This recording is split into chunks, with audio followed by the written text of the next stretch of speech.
And then, oh,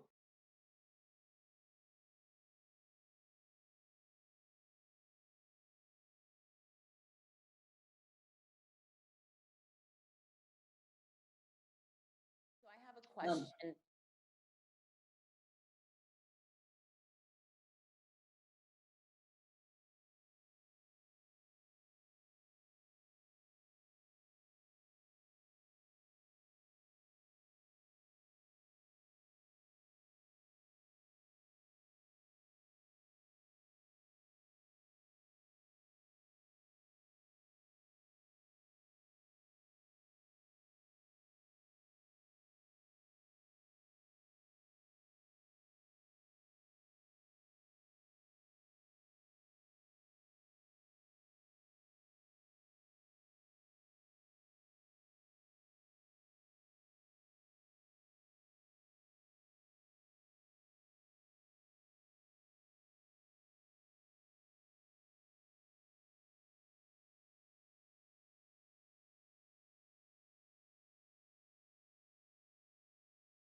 we'll get started in about 2 minutes. We're just going to allow a couple of minutes for folks to filter into the room, but we'll get the event started pretty promptly, so just hold tight. We'll go ahead and get started in just a second.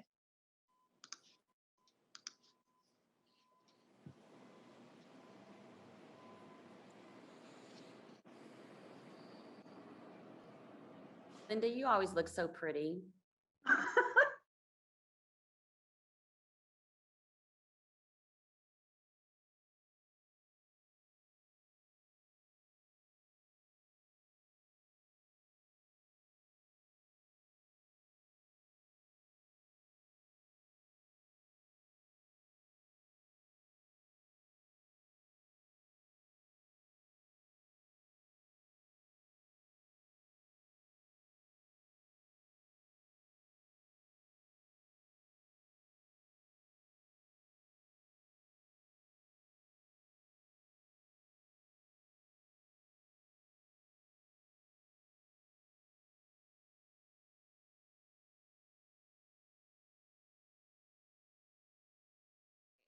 Well, it's 10:03, so I'm just going to go ahead and get us started. Let's go ahead and kick this off. So first of all, thank you all so much for being here, both our guest and our panelists. The City of Tacoma and the Tacoma Minority Business Development Agency are so excited to bring you another business empowerment panel event. We have a lot to look forward to today, and I hope that each attendee will leave this event feeling inspired about their own business or the potential of starting their own business. We have a very special guest with us that will be moderating the panel discussion. But before we introduce her, I want to give some general housekeeping guidelines. So please feel free to interact in the chat. We will be monitoring and responding, as well as dropping relevant information and links based on what we talk about. If you have any questions, please utilize the Q&A feature. We'll be monitoring that as well, and we will be answering questions from the audience at the end of the panel discussion. And once we wrap up the panel discussion, we'll have a brief just overview of Tacoma's newly launched second round of Resiliency Grant, as well as some information about different financial programs that the City of Tacoma has available to startup businesses and existing businesses. So before we jump into the panel discussion, I'm going to hand it over to my colleague, Linda Womack, to introduce herself, and then she will also introduce our guest moderator. Oh, and if I forgot to say my name. My name is Deirdre Patterson. I'm a contract and program auditor for the Community and Economic Development Department in the Business Services Division. Hey, good morning, everyone. Thank you, Deidre. Here at the MBDA, which is the Minority Business Development Agency, we are a program that is cooperatively run with the City of Tacoma, but we cover the state to help minority-owned firms. And so with that, we're very excited to have Monique Idlet Mosley. Many of you may notice her. She was the entrepreneur that was featured on the recent Undercover Billionaire. It's on the Discovery Channel, and the great City of Tacoma was featured. And so with that, Monique Mosley is a globally recognized business pioneer. Her power and influence stem from a unique blend of business acumen and innovative strategic vision. By adeptly traversing the spectrum from entertainment, marketing, press, and entrepreneurship, she has earned a reputation as an industry visionary for expansive reach into the hearts and minds of people across the world is transforming the way people interact with each other and iconic brands. For the past 14 years, she has served as the CEO of the Mosley Brands and Mosley Music Group. In 2017, she founded the Rain Venture Capital, an early stage investment firm that focuses on women and minority-led startups. In addition to her entrepreneurial pursuits, Monique is well regarded for her philanthropic work as the founder of Always Believing Foundation.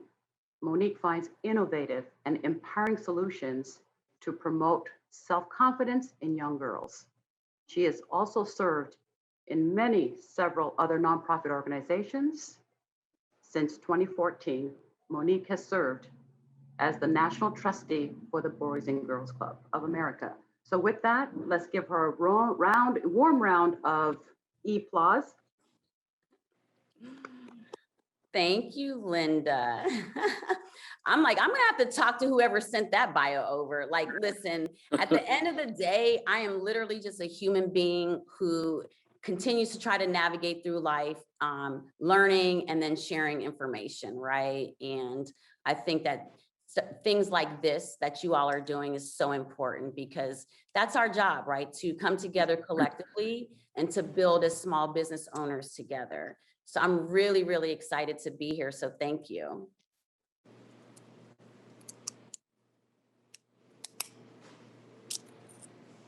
Are we good to go now? Yes, you can go ahead and start the panel discussion. So I'm really excited to be a part of this small entrepreneurship discussion. And we have some really great founders here. A couple of them I was fortunate enough to experience during my filming time. And so I'm excited to kind of hear some of their feedback and how we can empower the additional entrepreneurs who are on here. So what I'd like to first start with is asking each one of you all the question, and I'll start with you, Abe. How did you get started as an entrepreneur? Or more importantly, what actually inspired you to be an entrepreneur? Yeah, hi. Thanks for having me, first of all. And I am being in the restaurant industry. I'm not used to this Zoom thing, so bear with me a bit. This is actually probably only my third Zoom call through this pandemic. But yeah, I got started. I actually got started later on in life, and for me, it happened with a few like bigger life events.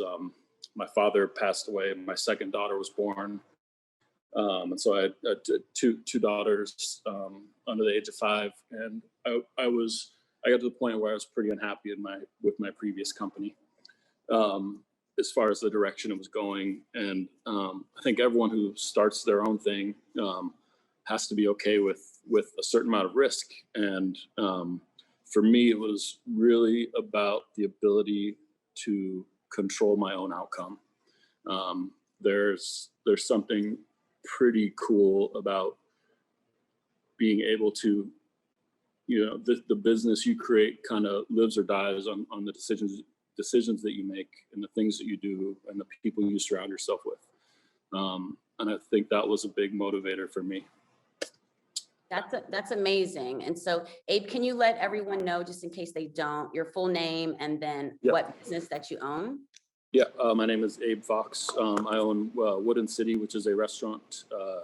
We opened our first one in Tacoma 3 years ago or 2.5 years ago. And then we just opened a second location in Spokane about 4 months ago in the middle of this pandemic. Oh, congratulations. So the two things that I heard you say from an inspirational and why is, one, you had some things that you wanted to pivot and kind of be more intentional. And then secondly, you wanted to put equity into your own. You wanted to build something for yourself. So that's amazing. So let's go to you, Catherine. Can you tell us what company you own and what was your inspiration of becoming an entrepreneur? Sure. Hi. Thanks for having me here. My name is Catherine Raz, and I own the Fern Seed, which is a plant shop and flower shop in Tacoma. We have 2 locations. We opened in April of 2019. We opened our second location on South Tacoma Way last September 2020. I worked for a lot of other people. I'm sure, like a lot of entrepreneurs. I didn't start my own business until I was, in my late 30s. And I just kept having that feeling like I could do this better. And I think a lot of people find themselves in that situation in workplaces. I mean, I worked in tech, I worked in startups, I worked for web design companies, I worked in small businesses. Um, in Chicago, I worked for a couple different like retail shops. And I just kept thinking like, I could do this better. And I had a boss who we took a test called the Strengths Finder 2.0, and he looked at my results and he was like, you should be doing this yourself. You don't want to be the person who makes the spreadsheets. You want to be the person who like has the vision and executes the vision. And I think that like that really helped me see the unique strength that I think a lot of people who are entrepreneurial have, that vision. And it's hard to facilitate that vision for other people sometimes. And I felt really guilty about that. Like I wanted to do my own thing, but I think some of us too have parents or people in our family who expect us to kind of toe the line. But I heard somebody say this once and it really inspired me. There was a guy that uh, ran a vintage business in Chicago that said, I will work 80 hours a week in order to avoid working 40. And when I heard that, I was like, yep, yeah, that's me for sure. I will do anything to kind of be able to be my own boss. So that was kind of my story. That's amazing. And so what I'm hearing is you wanted to bet on yourself and you wanted to be more purpose driven for your identity and what you wanted to build. I think that's so important as entrepreneurs because it is, are we going to give our time to something we don't necessarily believe in or an entity that's not going to consider how we feel, or are we going to bet on ourselves? And entrepreneurship is hard and it's not for everyone. So it is always a risk, but we do. That's the common theme that I'm hearing between you and Abe is you just wanted to bet on yourself. And I think that's a really important concept. Jill, we would love to hear your company and what inspired you to become an entrepreneur. Yeah, so Jill Neely Moore. I am a co-founder of Humming Inc., which is a digital marketing platform. I probably in some ways kind of similar to Catherine. I think there's some overlap there in terms of my move to entrepreneurship. I also came at it late. So I'm actually trained as a psychologist, was a professor for years. And certainly with that came very much an orientation around helping people. And in particular, I'm a health psychologist. So a big emphasis on, how do I help people be healthy and remove stress from their lives and those sorts of things. But I think for me, the ultimate move to starting my own company or being part of that was being able to be in a position of control where, you have good ideas about what should be implemented and what would make people's lives easier, both in terms of a product, but also in terms of, the actual running of a company or the people in a company. So the move to entrepreneurship was really, I could help build a company that was the kind of place where I wanted to work or I felt like people would thrive. So that was probably one of my biggest motivations. And obviously in terms of a product perspective, wanting to find ways to make things simpler for people, have solutions that can help a lot of people. That's amazing. So Jill, you're saying problem solving and, you wanted to create something where you solved a real issue. And then again, the three of you, it was you wanted to bet on yourself. And what I like about that, because all three of you said you started entrepreneurship a little bit later, is that you were willing to not be afraid of pivot and the evolution of self. And so I think that's a really important theme. Quincy, you and I were fortunate enough to meet during my filming there in Tacoma. And you have an amazing brand, but just in case there is anyone in the audience that is not familiar with you, could you let us know who you are and the company that you have, and then what inspired you? Yeah, so I'm Quincy Henry. My wife, Whitney, and I started Campfire Coffee a year ago, to almost the day, March 27th, we started that. But really, yeah, the thing with Campfire, I had kind of had this weird relationship with entrepreneurship, I guess, probably the majority of my adulthood. Spending time in music, I had a weird situation when I was 19 with a record label where the deal fell through. It was a big label, it was Interscope, and that when I was 19, I was like, nobody's gonna control my destiny like this anymore. Because I was really close to signing that deal, and the A&R ended up leaving the label, and I was just kind of floating out in the wind. And so from there, I vowed to myself that I would learn the industry. And so that kind of sparked this whole thing with entrepreneurship. Now, I spent a lot of time kind of with my foot on first, trying to steal second. It was until, probably a decade ago, I was full time in music. I finally left the day job and went all in on it. So I was, from 19 to 29, I was working different jobs, and decided to bet on myself as a musician. And Whitney and I had just started dating.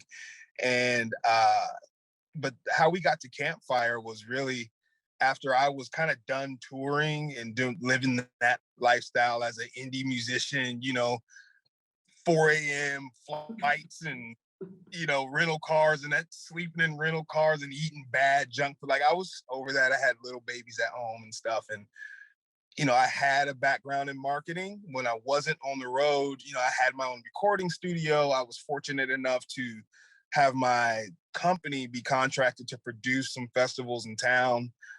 So I was either booking music or marketing the event or doing some whole thing. And yeah, that was my focus. I ended up joining a small agency in Seattle, became partner in the agency pretty fast, ran the small business and nonprofit strategy, had about 11 clients too, and was unexpectedly, just out of the blue, July of 18, bought out, let go. And then 3 months later, Whitney got hurt at her job. She's a disabled veteran, and her doctors were ultimately like, a concussion, like you don't need any more injuries. So, and she was studying to be a mental health worker, and she was working at a psychiatric hospital. I was working in marketing, and I was finishing my PhD in organizational psych. And I didn't see a path with academia. I didn't want to be a professor. I just wanted to learn. That was my whole thing for going back to school. It wasn't for a job or anything. And ultimately we needed jobs. Like, we were like, what are we gonna do? We got the mortgage, we got 3 kids, we got the 2 car payments. Like, we need money rolling in. And like most young couples, years prior, we had talked about, oh, what do you want to do? And she was like, oh, it'd be cool to have a coffee stand. And we were like, so about that coffee thing, mind you, we didn't have any coffee experience. I'd never worked in coffee in any form or fashion, and neither had she. But we were like, forget it. We're just gonna figure it out. So yeah, to that whole point, we knew we could bet on ourselves. We knew that we had the skill sets and the drive and kind of the experience in the background to maybe make something happen. That was before we knew a pandemic was going to come and turn everything upside down.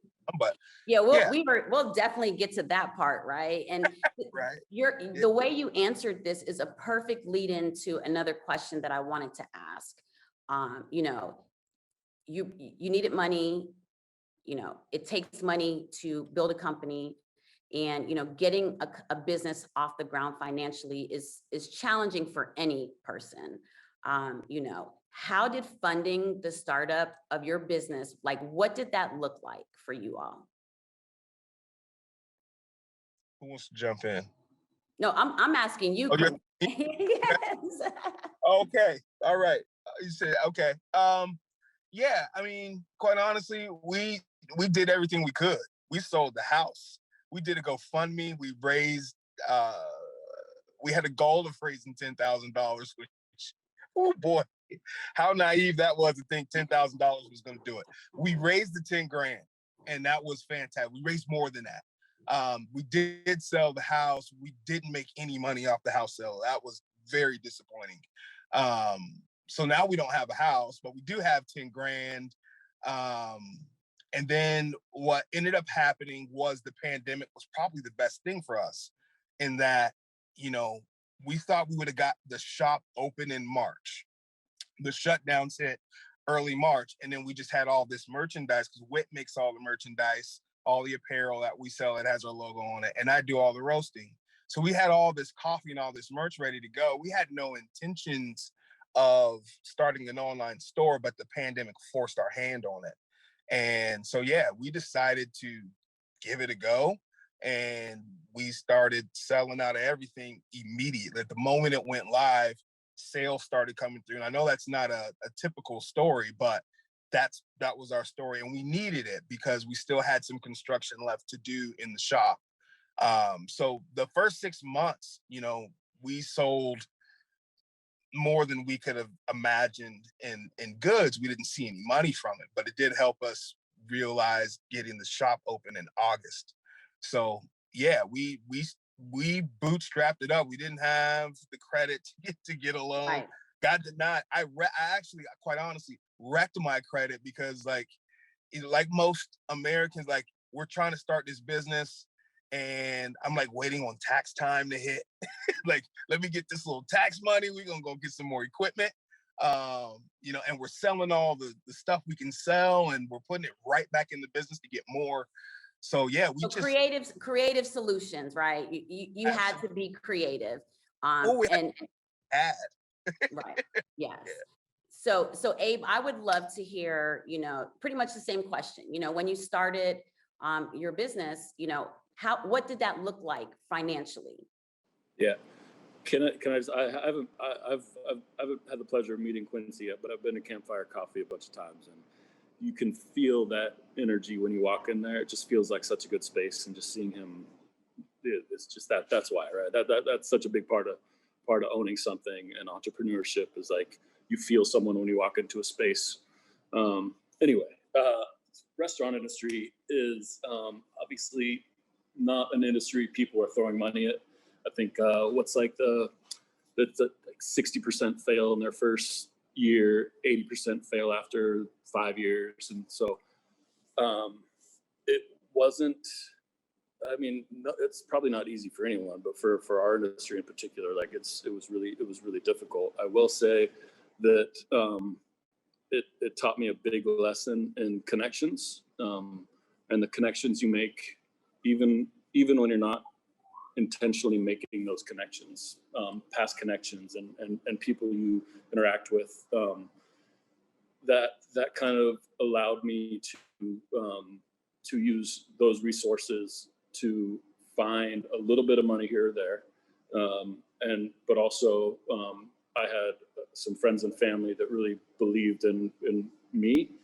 And I think that's a big part of it also, right? Like they didn't even, a lot of them like were, as far as restaurants and the concept, and I didn't even have that all exactly what I wanted it to be, but just they believed in me and they believed in what I wanted to do, and that's a huge thing.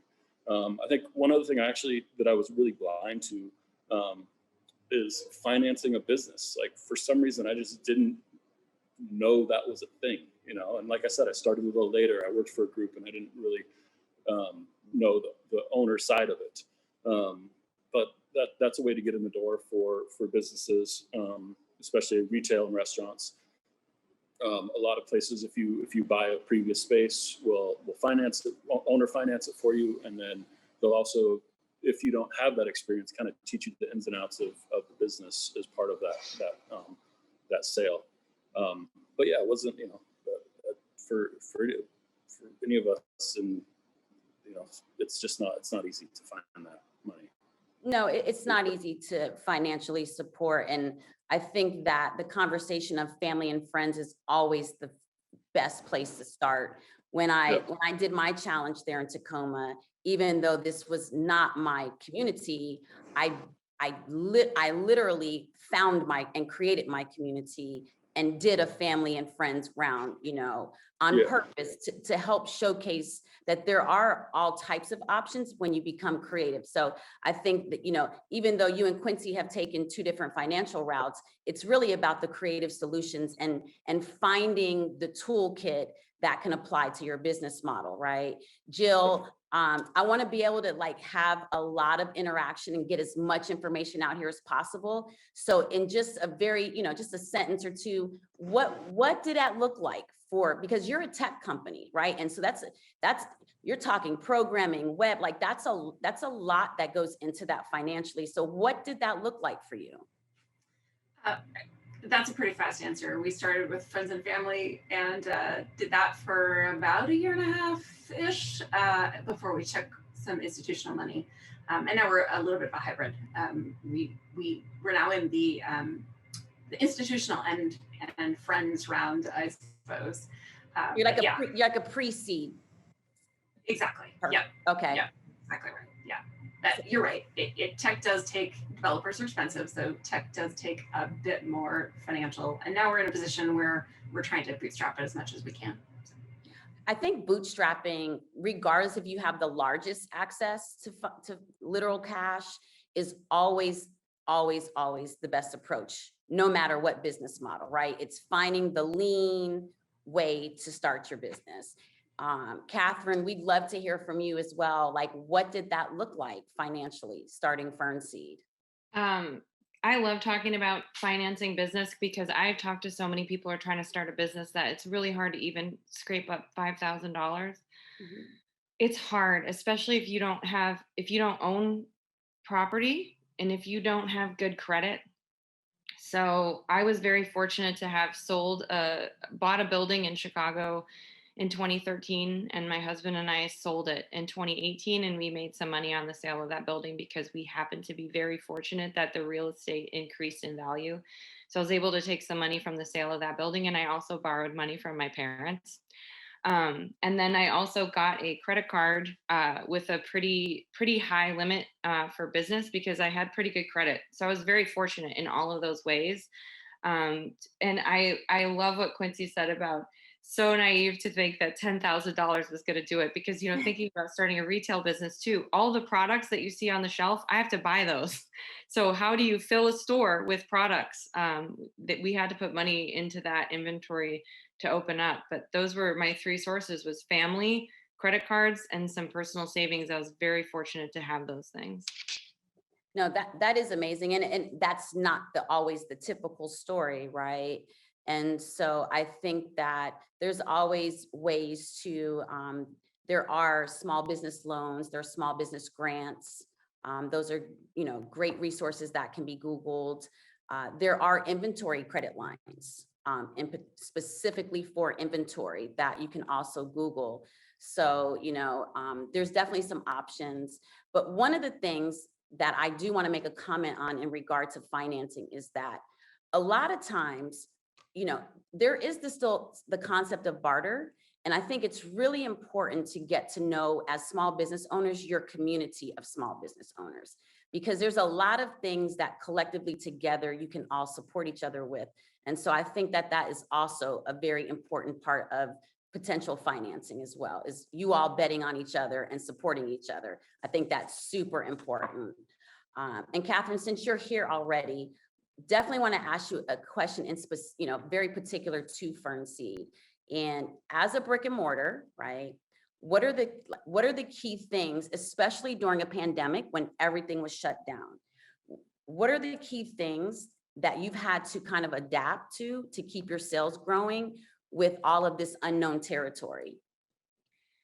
I would say that as a brick and mortar, when I first opened, and my advice to anyone who's thinking about opening a brick and mortar, number one was I constantly had to think about why people would shop with us versus going to a chain store or shopping online.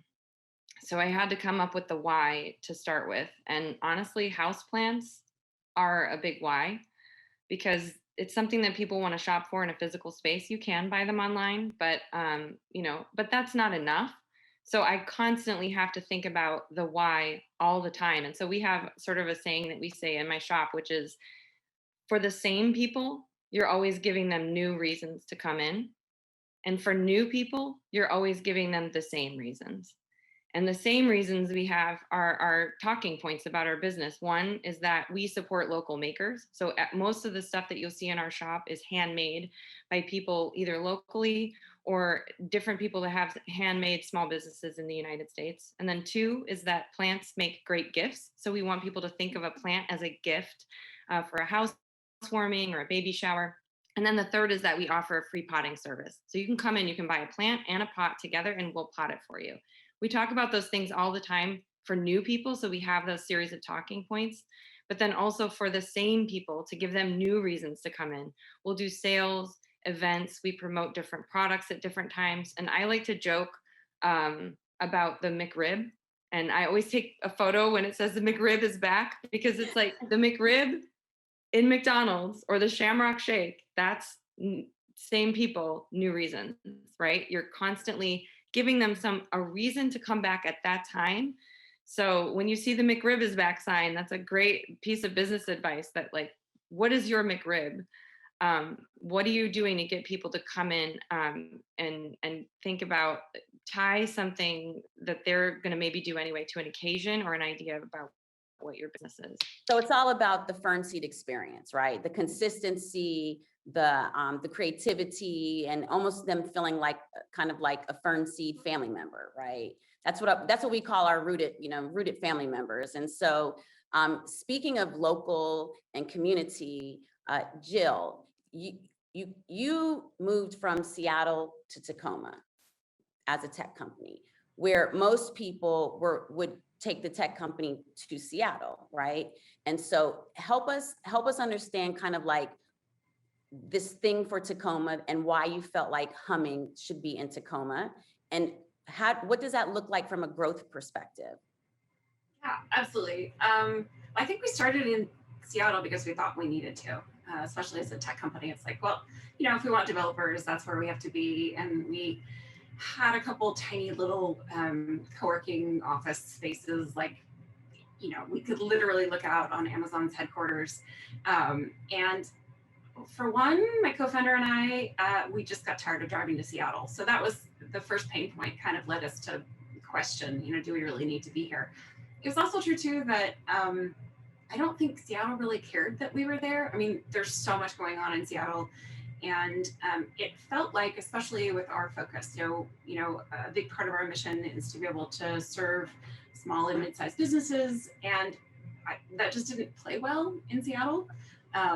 Again, the community, it didn't particularly care that we were there. And being from the South Sound, we thought, we love Tacoma. There's a bit of grittiness and authenticity to Tacoma, that, not to cast shade on Seattle, but it's just a different environment. So it was actually a very intentional move, in addition to the idea that, I always think it's a good thing to question conventional wisdom. I think that's part of innovation. And so for us, that was, surely there are developers and staff out there that don't want to be on I-5 driving. And so how do we capture those people?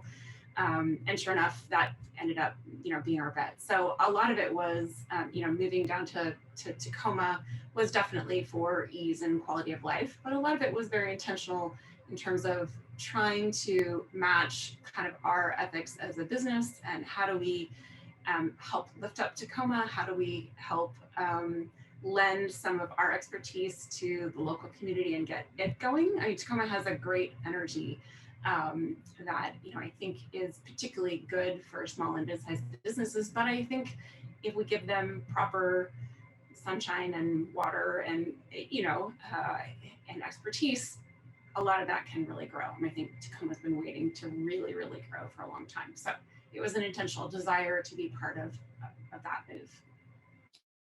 Tacoma is, I told Mayor Victoria Woodards, Tacoma is kind strong. And of all the places I have traveled to all over the world, it was very unique in the support of small businesses. I could not believe the way Tacoma is able to embrace and support the idea of startup right from the ground up. And I think, I'm excited to see Humming grow. I'm excited to see all of these businesses keep growing in Tacoma. And, Quincy, this is going to take me to a question for you, because you chose a vertical that, it's very competitive, right? Especially in the Pacific. You all are in kind of the Starbucks territory, right? And so, what did you have to do to get your product to stand out and be able to play into this market opportunity? That's a fantastic question. Wow. And there's a lot of ways I could answer, but to be as concise as I can, kind of similar to Catherine, what she said was really, we wanted to give people a strong why. Because like you said, I mean, we're even in just Tacoma alone, like there's 5 phenomenal roasters in town already. And here we come along, right? And we're another coffee roaster. And yet, we had the difference of, roasting ours over an actual open flame campfire. And I think the idea of that was, it's easy to romanticize. It's easy to kind of let that run in your imagination.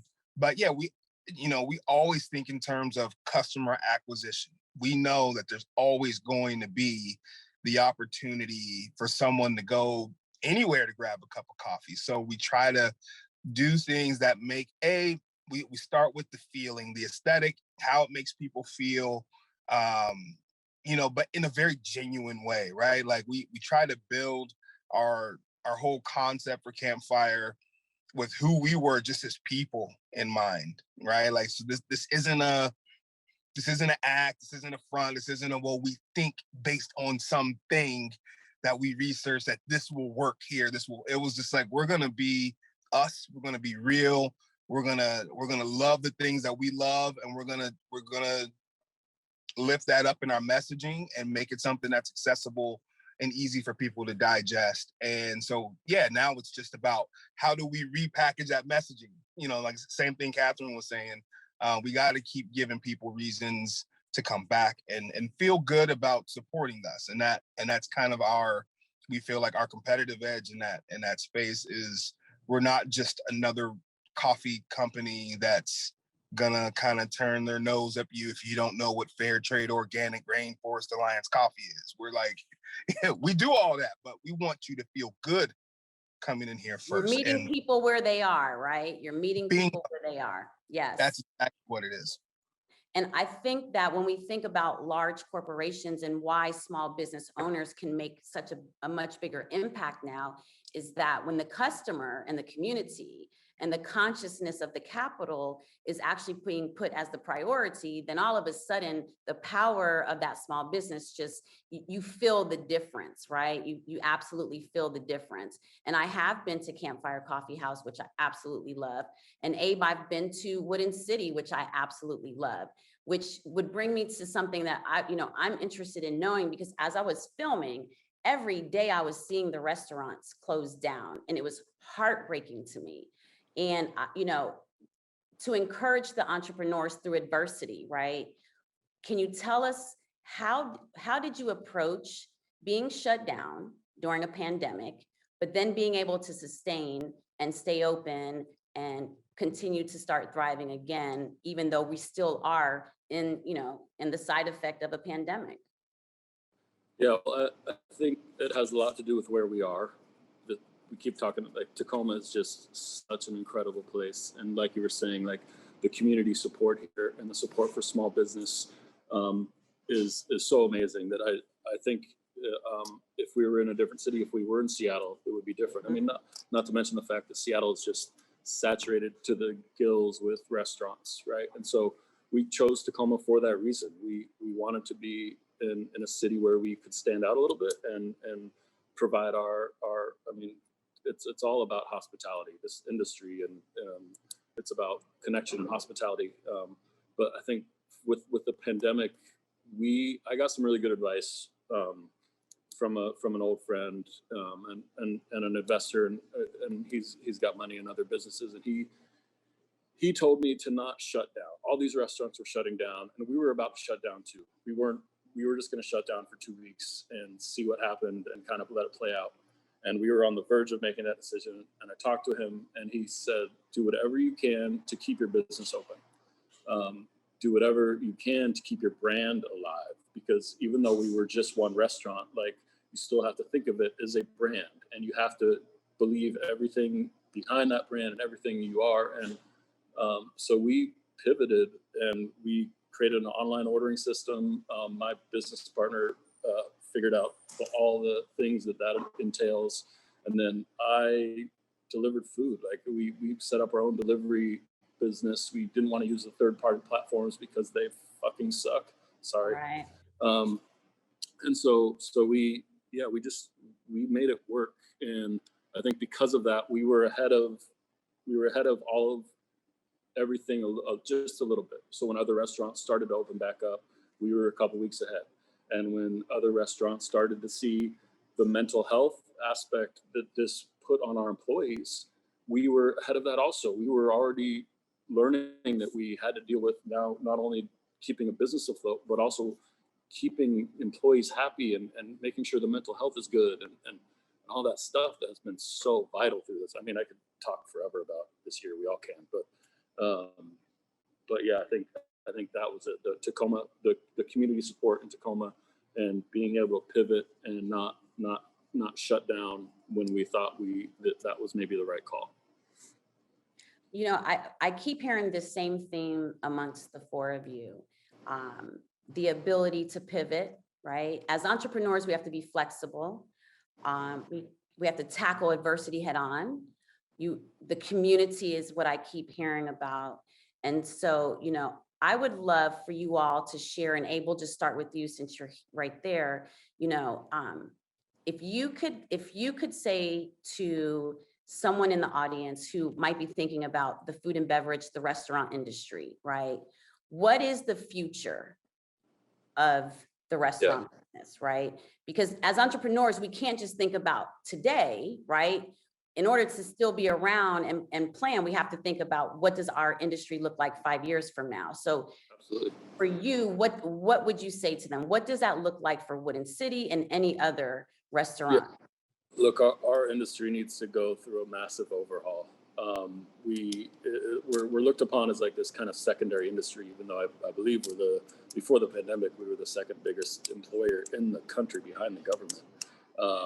It's a big industry that kind of is looked down upon a little bit, and it's got to change as far as pay. You know, I think it allows us a chance to kind of reinvent. Or not reinvent, but, you know, restructure what we want this industry to look like. And for us, from the beginning, even before the pandemic, our back of the house is paid equally. Like there's no division as far as front and back.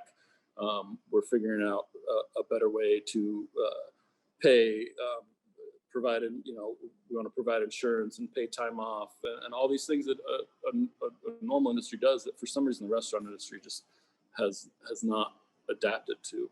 And I think you even see it in like the government bailouts, like all the big industries, get bailed out with ease, where the restaurant industry was fighting for, I think it finally happened, but we're fighting for a bailout for the most of the pandemic.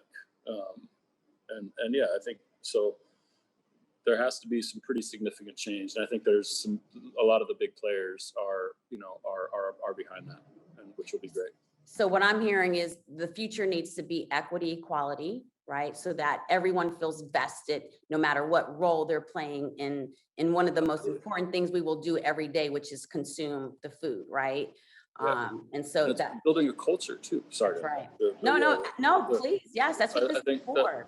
That's so important is the culture, and you can't think of it as like just because it's a restaurant, it shouldn't have a good company culture. Like if you think of it as a company and you think of it as like you want your employees to be happy, and that's number one, right? Because that creates the space for people to come into and feel good. If the employees feel good being here, then that's really all that matters. Like the food and beverage is, to us, it's secondary, right? It's the people and the space and all that stuff that comes before that. Right. And Employee equity and equality. And I think that's really important for all owners of businesses to know, is that no matter the title of the staff, every role is important and should be treated equally as far as being vested into the actual business. Catherine, as we're talking about the future, right? If you could give just even one piece of advice to anyone who's considering retail brick and mortar right now and moving forward, what would that be? I would say the same advice, thinking about your why. Why is it different? How are you going to pull people in? What's the reason that people are going to get pulled in to shop with you versus shop at a big box or shop online? And part of that is going to naturally come from community, because people want different things. They want local things. And just on top of that, I would say that, like, in the future, I think that restaurant industry, coffee, retail, we need to be really vocal about our struggles and how important it is for us to be here and how difficult it is, because everyone benefits from, Abe, please open 3 other restaurants when you have time. Love Wooden City, love Campfire. It makes the community what it is. We all benefit from the risk and the stress that everyone, not just the owners, but the employees and the people who have been working throughout this, like we benefit as a community from the independence and from having people locally, employing people locally. And I think that you need to figure out your why, but you also need to be really vocal about your importance to the community, and what your struggles are, and why you're, not just selling things to people, but why you're trying to be rooted in a place, which is what brick and mortar is all about. And I would include restaurants in brick and mortar. It's just physical, independent, physical places that are owned by people who live close to you. So I'm hearing from you, use your voice, don't be afraid to be vulnerable, and actually tell your community what you need support in. I think that that's a really important thing, that as we're small businesses, we're kind of being judged in a very harsh way for the startup process and the ability to be able to scale. But the reality is that we do, as entrepreneurs, we have to tell each other the help that we need, and and in return, we also have to be willing to support the entrepreneur that we have the skill set into, right? So, Jill, I would really love, you're the tech founder of this group. If there's someone considering a tech or tech-enabled company, right there in Tacoma, can you give 2 pieces of advice, or maybe even just one, something they can put in their toolkit for a resource? Because it is a very different concept of building a tech company. It's a different type of ecosystem that you need support in. So would love to hear some of that real quickly. Yeah, absolutely. Although, I think the farther I get down the road, the more I realize tech companies are still just fundamentally businesses, right? And so I actually think a little bit of my advice is probably dovetails, which is around collaboration. I think it's so easy in tech to think we have to be original and we have to build it all ourselves, and we need to sort of, own this little, place in the market. But when we collaborate as businesses, when we decide not to reinvent the wheel, when we say, okay, is there a solution already we can lean into? Can we lean into partnerships? Conventional wisdom ignores small businesses and kind of disdains, open collaboration, instead of kind of favoring exclusive partnerships. But, when you harness the power of, automation and partnerships, you can get a lot farther faster. So I think not being afraid to work with the people around you, find good partners, but kind of use the marketplace and all of the support and relationships that come with that too. No, that's a really good perspective. I think actually Harvard Business Review did a study, and the only way that women can create the future of billion-dollar businesses is through the art of collaborative effort. And so I think that can apply to all small businesses and to all entrepreneurs. And I always tell our portfolio founders that, you know, we don't invest in solo founders, right? Because there's not any of us can do everything, right? You just can't. And you should want to have, you know, 50% of something valuable worth versus 100% of something that you're every day, it's a struggle, right? And so the collaborative effort, no matter what industry, it is one of the most important things, the collaborative effort on the business side, and then the collaborative effort through the community. And, you know, Quincy, would love to hear kind of just real quickly to date, you know, as a business owner, as a small business owner, what do you feel like has been, you're coming up, you know, on your year, and you have your brick and mortar open now, your e-commerce side was thriving before the brick and mortar. What do you feel like is your biggest accomplishment from Campfire right now? Wow, it's another really, really good question. You know, I think the biggest accomplishment was we stuck to what we wanted Campfire to be. And, you know, in a pandemic, that everything's harder, right? I mean, just everything's harder. But our business model is literally based on how much we can give back, you know, because there is that outdoor experience and outdoor education element to our business. It was hard when, you know, we're still needing to pay $20,000 in construction, but we have an opportunity to sponsor 5 kids to go to a virtual summer camp in the pandemic. The choice was ultimately easy, but, you know, we had to make those decisions, and every time we just went back to why we even started it. And, you know, we were faced with so many opportunities to say, oh, well, you know, maybe we could only do half of this or half of that, but we stayed true to it because the community's given so much to us that, you know, especially, you know, it was a no-brainer to continue to give back and, you know, pay for families to go out in the woods and camp and learn how to camp and have those experiences in a pandemic. You know, to me, that's the biggest accomplishment, was just continuing to still give back, even when maybe we maybe shouldn't have. And if we didn't, no one would have judged us for it. But, you know, we stayed true to it, and we continue to stay true to that. So that's what I'm probably the most proud of, because I do know some companies, without saying names, that, you know, they had great intentions going into 2020 where they wanted to give back a lot more, but they ended up having to shut doors on businesses and make tough decisions in the other way. So what I'm hearing is, like, even through adversity, always revert back to the why. Remember the mission, remember the core value system that you're trying to create for your corporation, your company. You know, and again, it always goes back to the community, right? That's the beautiful thing about small business entrepreneurship. And there was a question that Jennifer had asked, and anyone is welcome to answer this. But, you know, she was asking, if she's an introvert, right, and she doesn't have the family and friends to support financially, how does she create the network of the community?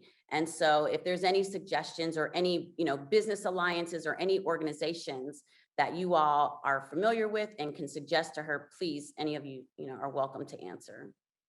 I would love to take a stab at answering that. Really, like, when I saw that question, I don't think you need to be an extrovert to have a network, but my advice to people is always just to start doing a thing. Because if you do even a small thing, people notice, right? So, like, I don't know necessarily what business she's thinking about starting, but if you can do it in the smallest way, people, when we go to hire somebody like a graphic designer or photographer, we hire somebody who has like a small body of work in front of them. When you are putting your work out there, then people see it, and you don't have to be an extrovert to put work into the world or to start moving in the direction that you want to go by producing some work or some form of what you're trying to do. And I think that that creates a network for you passively without you having to go to an event and talk to people, which is terrifying. I'm an extrovert and I hate doing that. You know, it is, but it's good practice, right? And when I was in Tacoma, I literally had never been to Tacoma, Jennifer, and I did not know anyone. But what you can always revert back to is your human spirit. And, you know, we are human beings first, and it's okay to speak to your neighbor, start by practicing that. And it's okay to start getting comfortable by expressing what your needs are. And I think that when it's the right person, that person receives it well, right? And so I think it's about using our voice, being comfortable with learning our communities and starting right there in our community and sharing information. You know, anyone, Catherine, I think that someone else, Ann, wanted to know, you know, how did you decide to do a second brick and mortar? We did not, it was the only way that we could really expand. Our first storefront was me minimizing risk of opening a store at all, but it's about 750 square feet. It's tiny.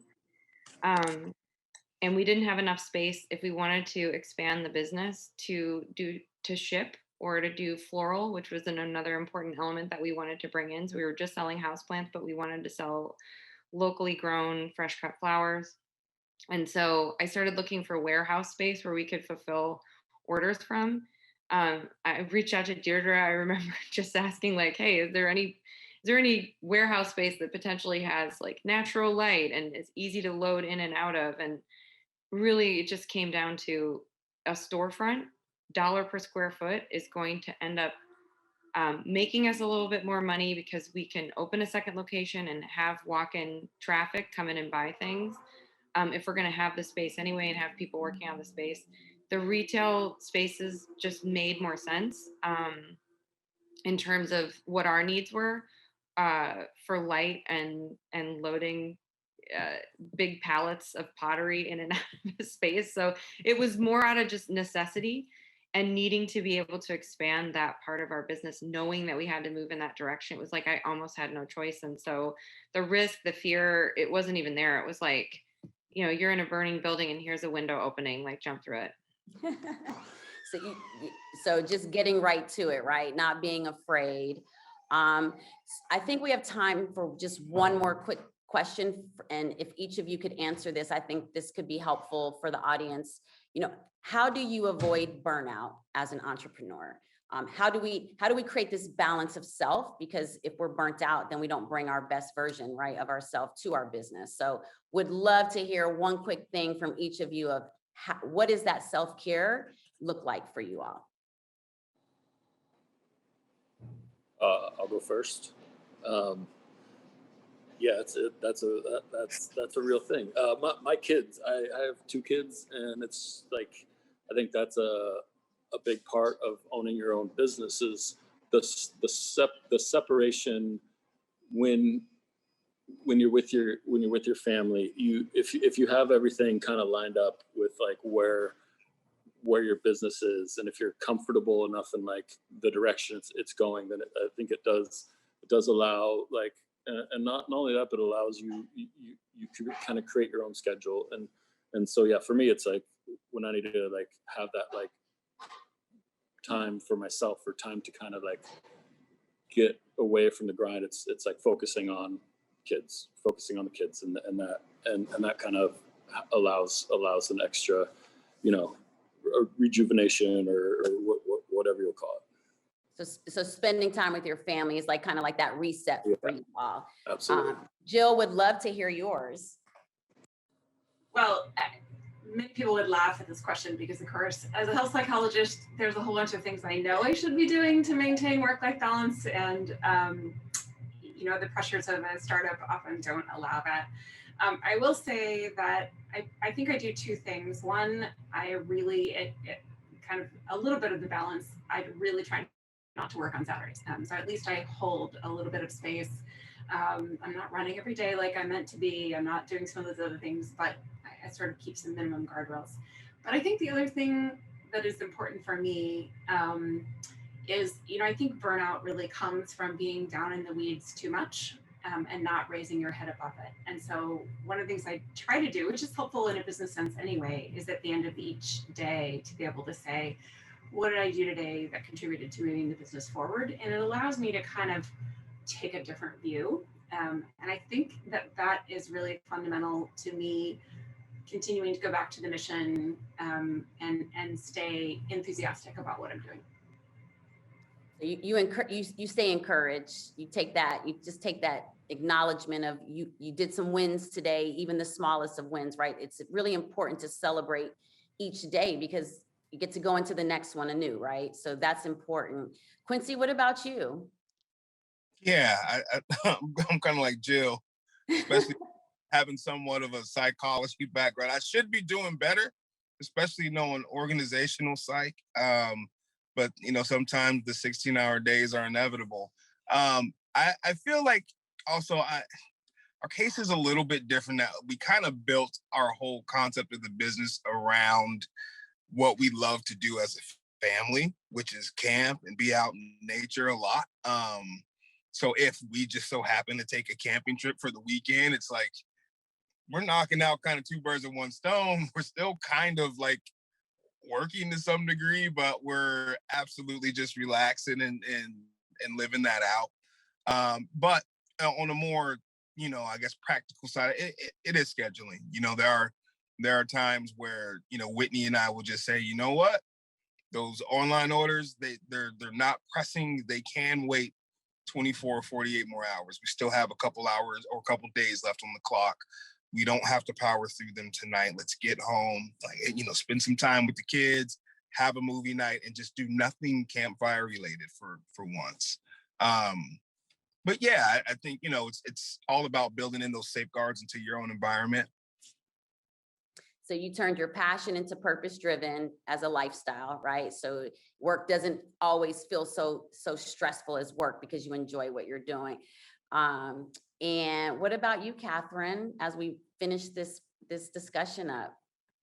I would say that the thing that has saved me the most in this year has been the people that I've hired. And I get to take a break and I get to work on the business, not in the business, because they're working in the business. So hiring people that have my back, who I can trust, and being honest and transparent with them, that's been it's been amazing. I mean, the people who work in this business alongside me every day take care of so many of the things that I don't even have to think about. And I think as entrepreneurs and as people who are doers, we feel like we have to be doing everything. But, it took me to learn how to delegate. It's a skill that you have to learn to say, I can't do all of this. So I need somebody else to I always say my management style is take the baby management, like somebody take the baby. I don't know I can't do all this. It wasn't super organized and I've made certainly some mistakes in terms of how I delegate and how often and to whom, but like delegating and letting your team have your back and hiring people who have the experience to kind of manage the things that you just can't wrap your mind around has been the most important thing that I've done to avoid not being able to do this anymore. Yeah, no, so it's creating the most amazing team is absolutely the most important thing when it comes to the foundation of the business. And then as leaders, one of the best skill sets is learning how to delegate because it will become the most important thing to your business model. And so, I've really enjoyed this conversation and I hope that, the audience was able to have some takeaways. And to the City of Tacoma, thank you for doing this. And to Abe and Catherine and Jill and Quincy, thank you all and congratulations on still pushing forward and thriving. And I can't wait to get back to Tacoma next month. Thank you so much, Monique, for moderating this. You did such a great job. And again, thank you. Abe, Catherine, Jill, Quincy, you guys are all amazing. Thank you so much. And I wish you all continued success in Tacoma. So now we're going to transition into some information about financial programs that the City of Tacoma has available, as well as some of our community partners and resources that we have available. The one thing I definitely want to stress is that there's a lot of questions in the chat from businesses who are trying to figure out how to get started. Please don't hesitate to reach out to us. I know that the city is not always everyone's first thought as an organization that can lend a hand, but our business services division, we are here to help, and that's what we do. So whether or not you have a City of Tacoma specific issue or thing that you're trying to work through with your business, just know that the City of Tacoma, between us and also our community organizations, whether we are the appropriate person for you to talk to. If not, we can definitely get you navigated to the appropriate place, whether that's a business technical assistance provider, whether that's our permitting department, whether that's additional funders and financing programs. Please reach out. That is exactly what we do, and that is something that I do in my day-to-day work. But so the first thing I want to talk about is we just launched our second round of our Resiliency Grant. This is a grant that is available to existing businesses that have been in business for over a year in Tacoma that have been impacted negatively financially by the pandemic. I'm going to share my screen really quickly to show you how to find it. And so if you go onto our website, makeittacoma.com, this is our homepage. If you scroll down right here where it says Resiliency Grant Application Round 2 is now open, you can click this and you can apply directly on the website. Eligible businesses can get a $10,000 grant. That means it does not have to be repaid. And to be eligible for this program, you have to be located in Tacoma as a home base or a physical brick and mortar business. And because these are funds from the federal government through community development block grants, business owners do have to be at or below 80% of the area median income. And so this is just, you'll click that if you are eligible based on the requirements on the previous page. And this is the application itself on the website.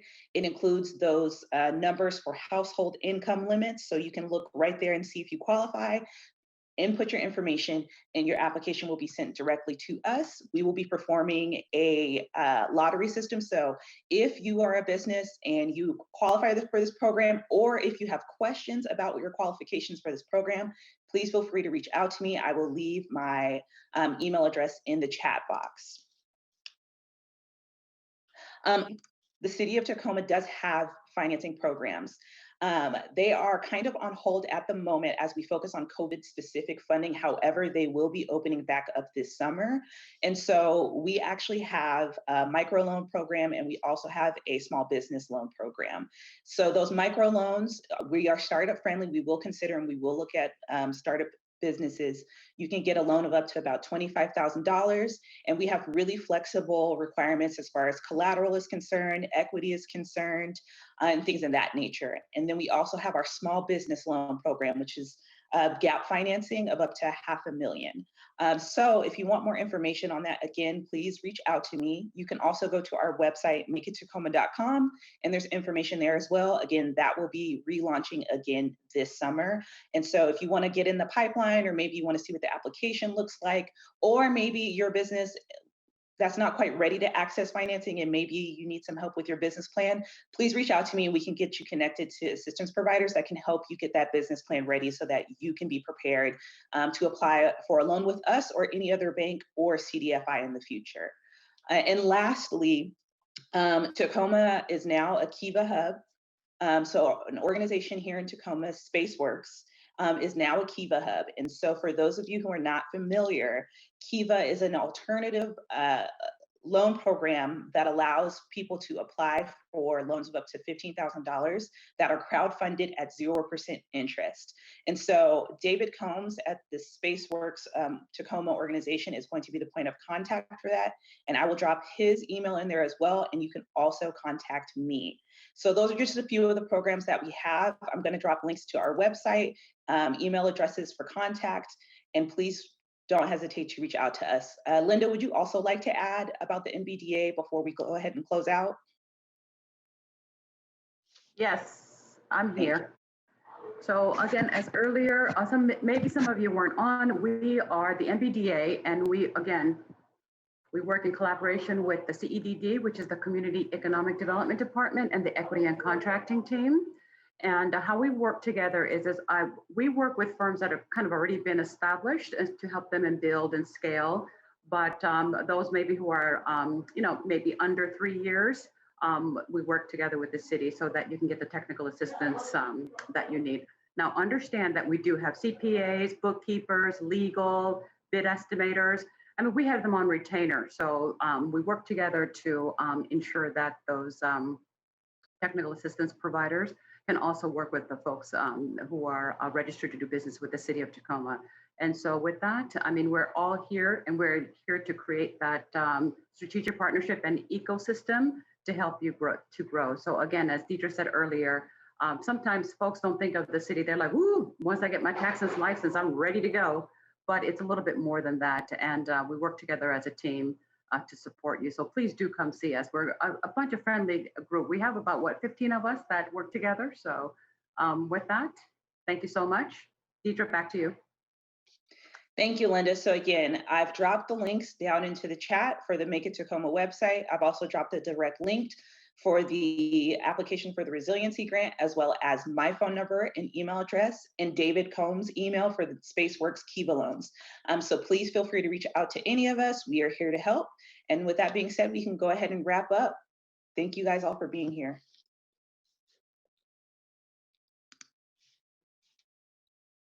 Malika, go ahead and save the chat.